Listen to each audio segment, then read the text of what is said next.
अब आपको जरा दिखाते हैं इस धर्म ध्वजा के बारे में कुछ खास बातें। सबसे पहली बात तो यही है कि इस धर्म ध्वजा पर 3 प्रतीकों को अंकित किया गया है। ये धर्म ध्वजा की तस्वीर भी आप देख रहे थे मेरे साथ। धर्म ध्वजा पर 3 प्रतीक है, यहां देखिए। सबसे पहले तो हम आपको बताएं कि जो 3 इसमें प्रतीक है उनमें पहला है ओम, समन्वय, शांति, एकत्व। जब आप वो तस्वीर देखेंगे ध्वज की तो आपको सूर्य विराजमान दिखे, ये देखिए, और इसी के बीचों बीच ओम अंकित है। जूम इन करके भी आप दिखा सकते हैं। समन्वय, शांति और इसी के साथ एकता। फिर है सूर्य, जो भगवान प्रभु राम सूर्यवंशी थे और इसीलिए सूर्य आप यहां पर देख रहे हैं, यहीं पर जूम इन करके दिखा दीजिए। ये जो सबसे ऊपर आपको यहां पर दिख रहा है, सबसे पहले देखिए वहां पर ओम जो लिखा गया है वो सूर्य जी के बीचों बीच लिखा गया है, क्योंकि भगवान राजा राम सूर्यवंशी थे। और उसके बाद जूम आउट कर लीजिए और उसके बाद हम आपको बताएंगे कि सूर्य का क्या महत्व है, क्योंकि देखिए सूर्य एक तरह से दिखाता है उदय, ताकत, और यही रोशनी जो वो पूरी विश्व में बिखेरता है। और फिर है कोविदार का वृक्ष जो आप इधर देख रहे हैं, कचनार का पेड़ भी इसके कहते हैं अयोध्या राजवंश की पहचान था। अच्छा, इसमें जो पत्ते होते हैं वो ऐसे 2 उसके हिस्से होते हैं और इसीलिए ये माना जाता है कि वो भगवान राम और मां सीता के प्रतीक हैं, उनके मिलन के। और इसीलिए ये जो वृक्ष है कोविदार वृक्ष, उसको भी इस पर इंगित किया गया है। और ये सोचिए आप, ये पूरा जो तीनों अलग अलग प्रतीक है वो कैसे बता रहे हैं कि सृष्टि का मूल भी इसमें शामिल है। भगवान श्री राम इसका पवित्र स्वरूप है। ओम के प्रतीक को सूर्य पर अंकित किया गया है और यही सूर्य का मतलब भगवान श्री राम के सूर्यवंशी होने से है। तीसरा प्रतीक जैसा कि हमने आपको बताया, कचनार का पेड़। मान्यता है कि त्रेता युग में यही कोविदार वृक्ष अयोध्या राजवंश का प्रतीक था और उस वक्त राम राज्य की धर्म ध्वजा पर कोविदार वृक्ष को ही अंकित किया गया था, जिसके कारण आज भी राम मंदिर की धर्म ध्वजा पर इसे पवित्र स्थान मिला है। बड़ी बात यह है कि पहले इस धर्म ध्वजा का वजन 11 किलोग्राम था, जिसके कारण इसे मंदिर के मुख्य शिखर पर स्थापित करने में कुछ परेशानियां आ रही थी और ये फैसला नहीं हो पा रहा था कि इस धर्म ध्वजा का अंतिम वजन कितना होना चाहिए। बाद में इस काम में सेना की मदद ली गई और कई दिनों के परीक्षण और विचार के बाद आखिर में यह तय हुआ कि इस धर्म ध्वजा का वजन जो है वो 4 किलोग्राम होगा, जिसमें इसकी चौड़ाई 11 फुट होगी, जो ऐसा आप देख रहे हैं ये वाला हिस्सा 11 फीट, और 22 फीट इसकी लंबाई होगी। इसके अलावा इस धर्म ध्वजा का 7 किलोग्राम वजन कम करने के लिए इसमें नायलॉन का कपड़ा इस्तेमाल हुआ, जिसका उपयोग पैराशूट बनाने के लिए होता है, ताकि इसको कोई क्षति किसी तरह का नहीं हो। सबसे बड़ी बात यह है कि इस धर्म ध्वजा को हर दिन या हर हफ्ते बदलने की जरूरत नहीं होगी, बल्कि इसे साल में सिर्फ एक बार ही बदला जाएगा और यह तेज हवाओं का सामना करने में भी सक्षम होगी। इसके लिए ध्वज स्तंभ के आधार में 360 डिग्री वाले रोटेटिंग चेंबर लगाए गए हैं, जो बॉल बेयरिंग की तकनीक पर आधारित है। और इस तकनीक से होगा ये कि जब तेज रफ्तार से हवाएं चलेंगी तब ये धर्म ध्वजा अपने आप घूमकर हवा के साथ तालमेल बिठा लेगी और इस पर किसी प्रकार का दबाव नहीं पड़ेगा। आज धर्म ध्वजा की स्थापना के बाद प्रधानमंत्री मोदी ने भी ये कहा कि राम मंदिर के निर्माण ने सदियों के गांवों को, जो घाव थे, सदियों के घावों को भर दिया। सुनिए। सदियों के घाव भर रहे हैं, सदियों की वेदना आज विराम पा रही है, सदियों का संकल्प आज सिद्धि को प्राप्त हो रहा है। आज उस यज्ञ की पूर्णाहुति है जिसकी अग्नि 500 वर्ष तक प्रज्वलित रही। अयोध्या में राम जन्मभूमि पर राम मंदिर का निर्माण होना कई मायनों में ऐतिहासिक है और आप ये भी कह सकते हैं कि आज से सनातन धर्म के लिए एक नए युग की शुरुआत हो रही है। और इस शुरुआत को आप इन 4 बातों से समझ सकते हैं। पहली बात, अब भगवान राम टेंट में नहीं बल्कि अपने भव्य दिव्य मंदिर में विराजमान है, जिसके लिए उन्होंने 497 साल 2 महीने की प्रतीक्षा की। दूसरा, मर्यादा पुरुषोत्तम भगवान श्री राम का मंदिर न्यायबद्ध तरीके से बना है, जिसमें कई सालों की कानूनी लड़ाई तक लड़नी पड़ी, लेकिन फैसला अदालत से आया। तीसरा, ये मंदिर इस बात का भी प्रतीक है कि भारत अब मानसिक गुलामी से आजादी ले रहा है। और चौथा, यह मंदिर भारत के आम लोगों का मंदिर है, क्योंकि इसका निर्माण आम लोगों के पैसों से हुआ है। और जो लोग ये सोच रहे हैं ना कि इस मंदिर को सरकार ने बनाया, वो गलत सोच रहे हैं, वो गलत जानकारी फैला रहे हैं। राम मंदिर तीर्थ क्षेत्र ट्रस्ट के मुताबिक राम मंदिर के निर्माण के लिए 1.5 से 2,000 करोड़ रुपए की ही आवश्यकता थी, लेकिन भारत के लोग अब तक राम मंदिर के लिए 3,000 करोड़ रुपए का दान दे चुके हैं और अब भी यह दान आना बंद नहीं हुआ है। आप छत्तीसगढ़ की इस बुजुर्ग महिला को देखिए, जो कचरा बीनकर हर दिन मुश्किल से 40 रुपए कमाती हैं, लेकिन उन्होंने भी राम मंदिर के लिए दान दिया है। वो कहती हैं कि उनसे ज्यादा भाग्यशाली कोई हो ही नहीं सकता। सुनिए। और क्या काम करते हैं आप? कचरा बीनता हूँ। हाँ। और मोर जीवन चलाता 10-20 रुपया बीन डालता हूँ। सियान आदमी तो है ज्यादा। कितना पैसा कमा लेते हैं एक दिन में? 10, 20, 40, 50 हो जाता है। और भगवान राम मंदिर के लिए आपने दान भी किया था? 20 रुपया दान किया भगवान राम भगवान में। सोचिए, भगवान राम को लेकर हमारे देश के लोगों में आस्था कितनी। क्षेत्रफल की जगह अगर श्रद्धालुओं की बात करें तो राम मंदिर पूरी दुनिया का पहला ऐसा मंदिर या धार्मिक स्थल बन गया है जहां सबसे ज्यादा श्रद्धालु दर्शन करने के लिए पहुंच रहे हैं। ये देखिए, अगर आप देखें 22 जनवरी 2024 से अब तक 45 करोड़ लोग, हर महीने 2 करोड़ लोग औसतन आ रहे हैं। हर दिन औसतन 6,68,000 लोग। जूम इन कीजिए, ये हर दिन का नंबर हम दिखा, इसका मतलब ये हुआ कि हर महीने हमने, जैसा कि आपको बताया, कि इतनी तादाद में लोगों का पहुंचना ये साफ बताता है श्रद्धा। श्री राम की भक्ति करने के लिए पहुंचने वाले ये लोग अगर आप देखें तो बाकी मंदिरों की तुलना में कई गुना है। आंध्र प्रदेश के तिरुपति मंदिर में हर दिन औसतन 85,000 लोग आते हैं।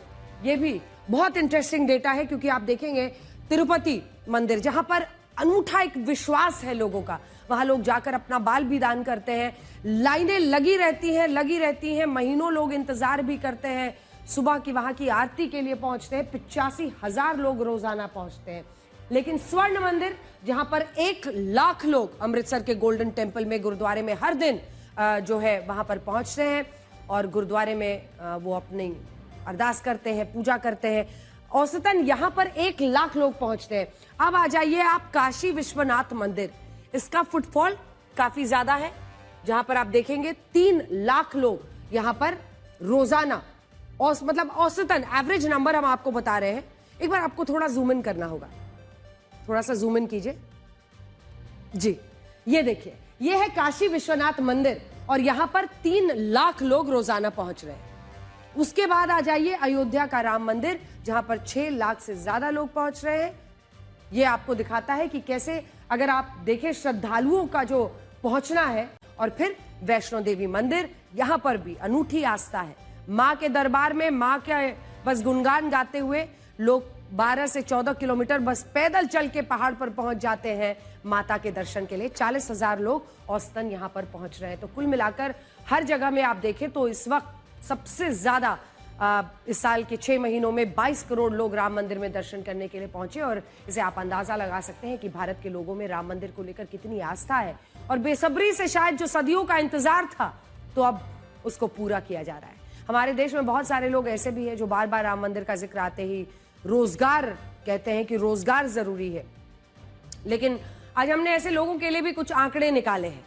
उत्तर प्रदेश की आबादी, जिसमें अयोध्या जिले की हिस्सेदारी सिर्फ 0.03% है, सबसे ऊपर।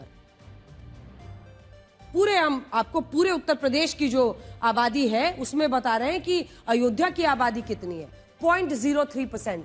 लेकिन उत्तर प्रदेश की जीडीपी में, जो राज्य की जीडीपी है, उसमें अयोध्या की हिस्सेदारी 1.5% को पार कर गई है, सबसे ऊपर यहां पर 1.5%।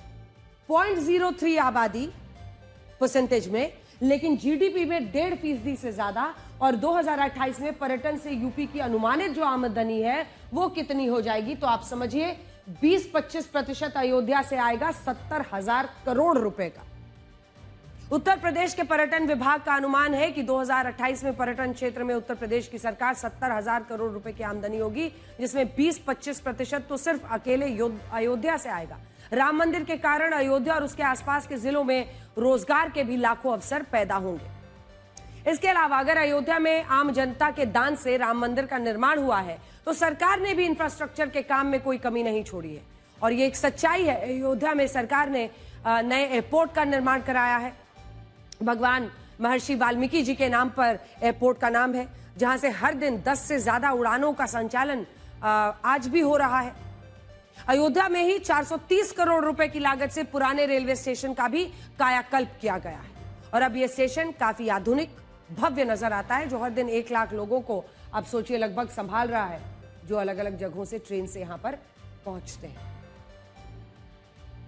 अयोध्या में नई चौड़ी सड़कों का भी निर्माण हुआ है। सरकार ने कहा है कि 4,000 करोड़ रुपए खर्च करके 68 किलोमीटर का एक 4 लेन रिंग रोड भी बनवा रही है सरकार वहां पर। और इससे आप ये समझ सकते हैं कि अयोध्या में सिर्फ मंदिर नहीं बना बल्कि इंफ्रास्ट्रक्चर में भी इजाफा हुआ है और इससे आसपास में जो धार्मिक पर्यटन है उसको खूब बल मिल रहा है। यहीं से आज प्रधानमंत्री मोदी ने ब्रिटिश अफसर मैकॉली का भी जिक्र किया और ये कहा कि मैकॉली ने भारत को मानसिक रूप से गुलाम बनाया, जिसके कारण हमें विदेशी चीजें अच्छी लगने लगी और अपनी संस्कृति, अपना जो संस्कार था, स्वदेशी वस्तु, उनको लोग कम करके आंकने लगे। लेकिन अब इन मानसिक बेड़ियों को तोड़ने का वक्त आ चुका है। सुनिए।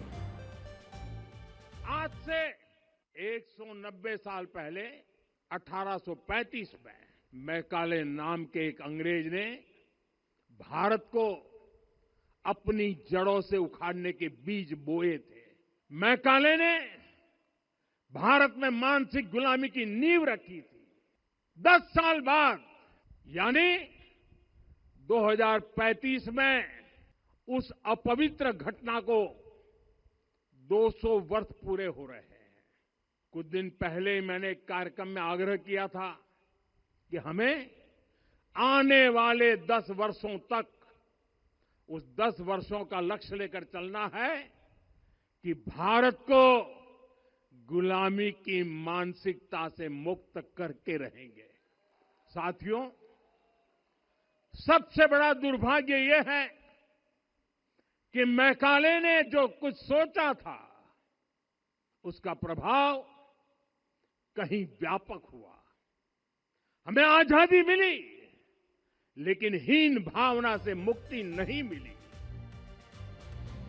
और इसी के साथ समूचे देश में एक नई बहस छिड़ गई। आज हमारे देश में बहुत सारे लोग ब्रिटिश अफसर मैकॉली को भूल चुके हैं, लेकिन हकीकत यह है कि ब्रिटिश हुकूमत ने भारत की जमीन को गुलाम बनाया, जबकि मैकॉली ने भारत को मानसिक रूप से गुलाम बनाया। आज भी अगर हमारे देश में बहुत सारे लोग अंग्रेजों की संस्कृति, उनकी भाषा, उनकी जीवन शैली, उनके मूल्यों को अहमियत देते हैं, अंग्रेजी को सुपीरियर मानते हैं, अंग्रेजियत को सुपीरियर मानते हैं, उन्हें खुद से सुपीरियर मानते हैं, तो इसके पीछे मैकॉली की सोच थी।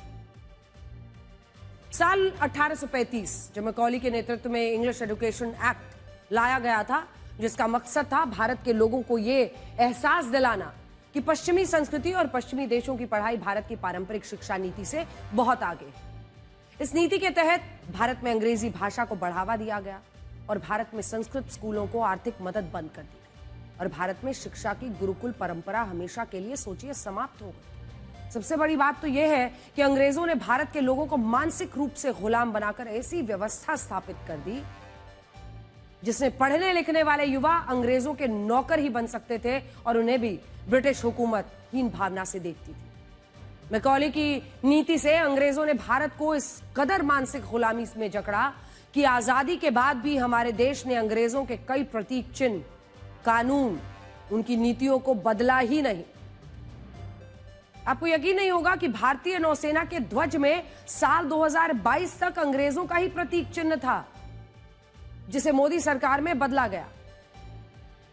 इसी तरह अंग्रेजों के लिए बने राजपथ को आजादी के बाद भी हमारे सरकारें राजपथ ही कहती रहीं, जो ब्रिटिश राज के संदर्भ में इस्तेमाल होता था। लेकिन मोदी सरकार ने इस राजपथ का नाम बदलकर कर्तव्य पथ किया। इसी तरह आजादी के बाद भी भारत की सरकारें अंग्रेजों की सेंट्रल असेंबली से संचालित होती थी, लेकिन मोदी सरकार में नए संसद भवन का निर्माण हुआ और अब भारत का संसद भवन हमारा खुद का बनाया हुआ है। इसी तरह बीटिंग द रिट्रीट सेरेमनी, उससे अंग्रेजी धुनों को हटाया गया। इंडिया गेट पर किंग जॉर्ज की कैनपी में नेताजी सुभाष चंद्र बोस की प्रतिमूर्ति को स्थापित किया गया। अमर जवान ज्योति को नेशनल वॉर मेमोरियल की ज्योति में समाहित किया गया। और यहां तक कि आजादी से पहले इंग्लैंड के समय के मुताबिक भारत का बजट शाम को पेश होता था, क्योंकि शाम के वक्त इंग्लैंड में सुबह का समय होता था। और आजादी के बाद यह परंपरा बदल जानी चाहिए थी, लेकिन इसमें भी कई दशकों का समय लगा। साल 1999 जब अटल बिहारी वाजपेयी की सरकार ने भारतीय समय के हिसाब से सुबह 11 बजे बजट पेश करने की परंपरा शुरू की। इससे आप बस ये समझ सकते हैं कि अंग्रेजों ने हमें इस कदर मानसिक गुलाम बनाया कि आजादी के बाद भी, इतने दशकों के बाद भी, हम बिना सोचे समझे, बिना दिमाग लगाए, बिना कोई बदलाव किए बस अंग्रेजों की परंपरा, उनके प्रतीक, उनके कानून को अपने साथ ढोते रहे। और अब इन मानसिक गुलामी की बेड़ियों से भारत खुद को आजाद कर रहा है। बीजेपी अयोध्या के रास्ते एक नई शुरुआत कर रही है और अब तो धर्म ध्वजा के नीचे हिंदू वोटर्स को एकजुट करके रखना चाहती है। आज हमने आपको जैसे बताया, विवाह पंचमी है। माना जाता है कि आज ही के दिन भगवान राम और सीता मैया का विवाह हुआ था और उसमें भी अभिजीत मुहूर्त, जब भगवान राम खुद प्राकट्य हुए थे। और यह संयोग ही है कि आज ही के दिन सिखों के 9वें गुरु तेग बहादुर जी का शहीदी दिवस है। और आप ये देखिए कि सुबह प्रधानमंत्री मोदी रामायण की नगरी अयोध्या में थे, आज शाम को वो गीता की नगरी कुरुक्षेत्र में पहुंचे, जहां महाभारत का युद्ध लड़ा गया था। और इस मौके पर प्रधानमंत्री नरेंद्र मोदी ने गुरु तेग बहादुर जी के 350वें शहीदी दिवस पर उन्हें नमन किया। मुगलों के पहले शासक बाबर ने भारत में मंदिरों को तोड़ने का जो सिलसिला शुरू किया, उसे औरंगजेब ने भी अपने शासनकाल में जारी रखा। और औरंगजेब तो इतना क्रूर था कि उसने गैर मुसलमानों को धर्म परिवर्तन के लिए कई भयंकर यातनाएं दी थी। और श्री गुरु तेग बहादुर जी ने भी औरंगजेब की यातनाओं का सामना करते हुए अपने प्राणों की सर्वोच्च आहुति दी थी। और इसी लिए सबसे बड़ा शहीद उन्हें कहा जाता है। उस वक्त 17वीं जो शताब्दी में औरंगजेब ने पंजाब के कई लोगों पर एक के बाद एक धर्म परिवर्तन के लिए अत्याचार किया। इसके बाद गुरु तेग बहादुर जी शोषित और पीड़ित लोगों का असली सहारा बने थे। उन्होंने आम लोगों को हिम्मत देने, उनकी मुश्किलों को दूर करने के लिए मालवा, जालंधर, इस पूरे इलाके समेत कई इलाकों का दौरा किया था और लोगों की मदद करते हुए उन्हें ये समझाया था कि ईश्वर के नाम से ही साहस पैदा होता है। और वो औरंगजेब के जुल्मों के खिलाफ आम जनता के साथ खड़े रहे, अडिग रहे।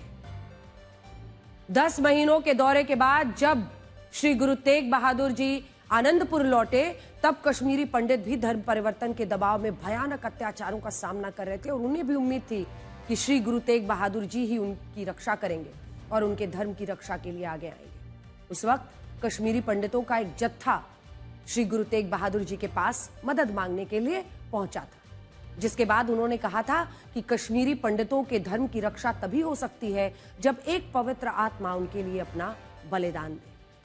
उसी दौरान ये बात श्री गुरु तेग बहादुर जी के 9 साल के पुत्र गुरु गोविंद सिंह जी भी सुन रहे थे, जो अपने पिता से ये कहते हैं कि ऐसी पवित्र आत्मा उनसे बढ़कर और कौन हो सकती है। और यही सुनकर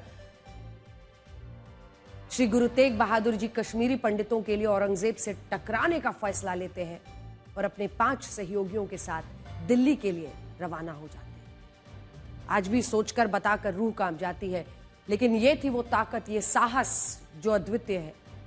बड़ी बात यह है कि इसके बाद औरंगजेब श्री गुरु तेग बहादुर जी का हौसला तोड़ने के लिए उनके साथियों को शहीद कर देता है और श्री गुरु तेग बहादुर जी को भी यह विकल्प दिया जाता है कि वो या तो इस्लाम धर्म को कबूल करे या अपनी मृत्यु को स्वीकारे। और श्री गुरु तेग बहादुर जी शीश झुकाने के बजाय शीश को कटाना सही समझते हैं और कश्मीरी पंडितों की रक्षा के लिए अपना सर्वोच्च बलिदान, अपने प्राण दे देते हैं। दिल्ली में लाल किले के पास जिस स्थान पर उनके शीश को काटा गया, आज उसी जगह श्री गुरुद्वारा शीशगंज साहिब है। और बड़ी बात यह है कि कुछ साल पहले इसी दिल्ली में औरंगजेब के नाम से एक औरंगजेब रोड हुआ करती थी और हमारी पिछली सरकारों ने कभी इस रोड का नाम नहीं बदला और हम मानसिक गुलामी में जकड़े रहे। लेकिन बड़ी बात यह है कि आज गुरु तेग बहादुर जी के इस बलिदान के बारे में लोग जान रहे हैं। प्रधानमंत्री मोदी शाम को हरियाणा के कुरुक्षेत्र पहुंचे, जहां उन्होंने श्री गुरु तेग बहादुर जी के 350वें शहीदी दिवस पर उन्हें नमन किया और इस मौके पर एक डाक टिकट, एक खास सिक्का भी जारी किया। दिल्ली में एक पिटबुल डॉग ने 6 साल के बच्चे को नोच डाला और उसके कान को भी काटकर अलग कर दिया। भारत के कई राज्यों में विदेशी नस्ल के इस पिटबुल डॉग को पालना प्रतिबंधित है, लेकिन इसके बावजूद कुछ लोग इस डॉग को पालना अपना स्टाइल स्टेटमेंट समझते हैं। और जब इस तरह की घटनाएं होती हैं तो बड़ा सवाल यही कि आखिर जब ऐसे जो लोग संभाल नहीं पा रहे हैं इनको, उन्हें बाहर लेकर क्यों घूमते हैं, क्यों ऐसे छोड़ देते हैं? आखिर इस बच्चे की जान की भी तो कीमत होगी ना। देखिए, दिल्ली के प्रेम नगर में एक पिटबुल डॉग ने 6 साल के बच्चे पर हमला कर दिया। गली में खेल रहा बच्चा बॉल उठाने आया था और एकदम से पिटबुल बच्चे की ओर दौड़ पड़ा। वो बच्चा बचने के लिए भी दौड़ा, लेकिन पिटबुल ने उसे गिरा लिया और बच्चे के सिर और चेहरे को नोचता रहा। पिटबुल की मालिक महिला बच्चे को छुड़ाने की कोशिश करती रही, लेकिन ये डॉग बच्चे को बुरी तरह काटता रहा। तब एक व्यक्ति ने दौड़कर बच्चे को बड़ी मुश्किल से इस डॉग से बचाया।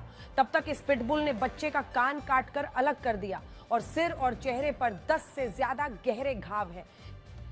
इस बच्चे को गंभीर हालत में अस्पताल ले जाया गया। पुलिस ने इस पिटबुल के मालिक राजेश पाल को गिरफ्तार कर लिया है।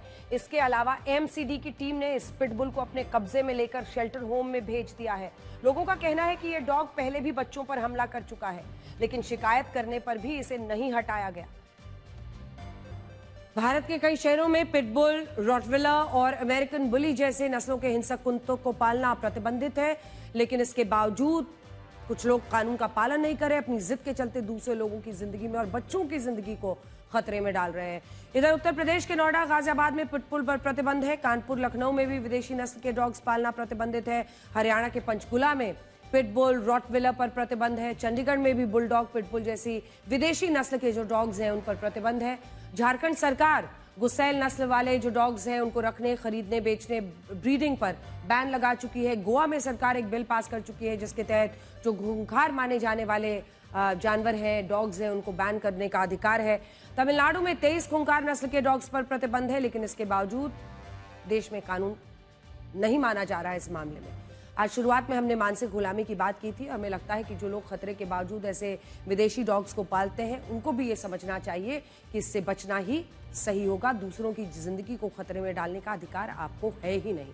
खैर, आजकल शादियों की बात हो रही है तो शादियों का सीजन चल रहा है और इस दौरान लोग शादी समारोह को यादगार बनाने के लिए नए नए ट्रेंड्स अपना रहे हैं। बेंगलुरु में इस तरह का ट्रेंड एक कपल के लिए घातक हो गया। उन्होंने अपनी आपबीती सोशल मीडिया पर शेयर की है, जिसमें दूल्हा दुल्हन ने एंट्री के लिए अपने हाथों में हाइड्रोजन के गुब्बारे पकड़े हुए थे।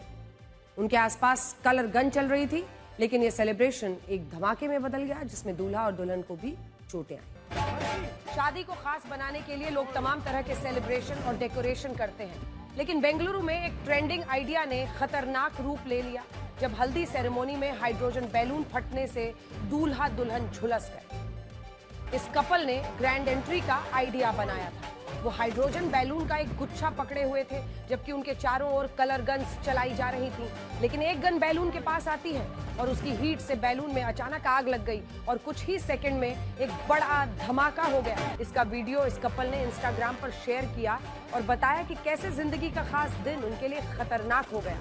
दुल्हन का चेहरा और पीठ जल गई, जबकि दूल्हे की उंगली और पीठ जल गई। बार बार समझाया जाता है लोगों को कि सड़कें यात्रा करने के लिए, रील्स बनाने या स्टंट करने के लिए नहीं, लेकिन कई बार वायरल होने और व्यूज पाने की दौड़ और इसके लिए सड़क पर लापरवाही कितनी घातक हो सकती है। इस तस्वीर में देखिए, जहां स्टंटबाजी के वीडियो बनाने वाले 2 दोस्त हादसे का शिकार हो गए। दोनों की जान चली गई और इसका वीडियो उनके कैमरे में रिकॉर्ड हो गया। जयपुर में 2 बाइक राइडर दोस्त सड़क हादसे का शिकार हो गए।